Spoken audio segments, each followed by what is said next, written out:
China is willing to share development experience with other countries in the world, but it will not interfere in the internal affairs of other countries, said Xi Jinping, the General Secretary of the Chinese Communist Party at the Belt and Road Initiative Summit on May 14, 2017.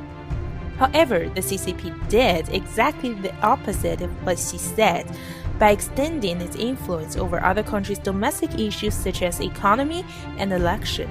At the same time, the CCP uses the non-interference principle as an excuse to deflect Western countries' correct criticism of China's bad behavior. The Belt and Road Initiative is a global infrastructure development strategy proposed in 2013 and is considered a centerpiece of Xi's foreign policy. Miles Guo, the founder of the whistleblowers movement, compares the BRI to a death trap to capture other countries. The CCP intentionally extends excessive credit to a debtor country with a real intention of extracting economic or political concessions from the debtor when it becomes unable to honor its debt obligations. Venezuela is a poster child of the CCP's Belt and Road debt trap. Venezuela borrowed at least $63 billion. That's 130% of its 2020 GDP from China between 2007 and 2019. According to a CSIS report, 12 of China's 17 loans to Venezuela have been specific to the energy sector, which accounted for 95% of the exports in Venezuela. In 2019, China replaced the U.S. as the #1 importer of oil to Venezuela. By making Venezuela dependent on Communist China's debt and oil purchase, the CCP gained authority over Venezuela. With great influence on Venezuela's dictators, the CCP used the country to test rigging elections and later applied the system to the U.S. Attorney Sidney Powell claimed the Dominion system that rigged the 2020 U.S. election also helped Hugo Chavez win elections in 2006 and 2013.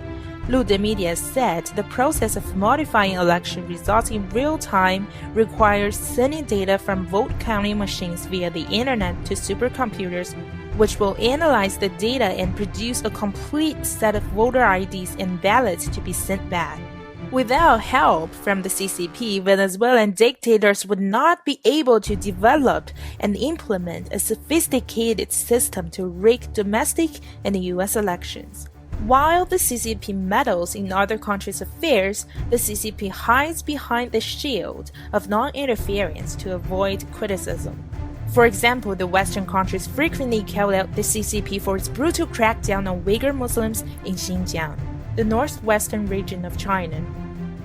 Western countries have the right to interfere because human rights are above sovereign rights. Human rights are inherent in all human beings, regardless of their age, location, language, religion, ethnicity, or any other status.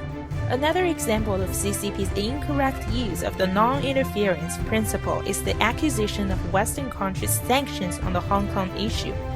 Contrary to the CCP's claim, the Hong Kong issue is not China's domestic affair. It is legally bounded by the Sino-British Joint Declaration signed by China and the UK in 1984. The declaration guarantees that the capitalist system will remain unchanged in Hong Kong until 2047.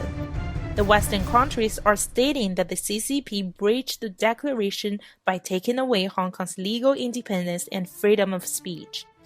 Internal affair is an irrelevant excuse. The CCP needs to honor its promise in the declaration.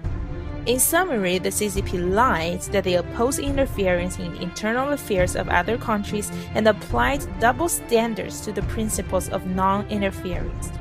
Cleaning up CCP's infiltration and holding the CCP accountable for the wrongdoings is the only way to maintain the international norm.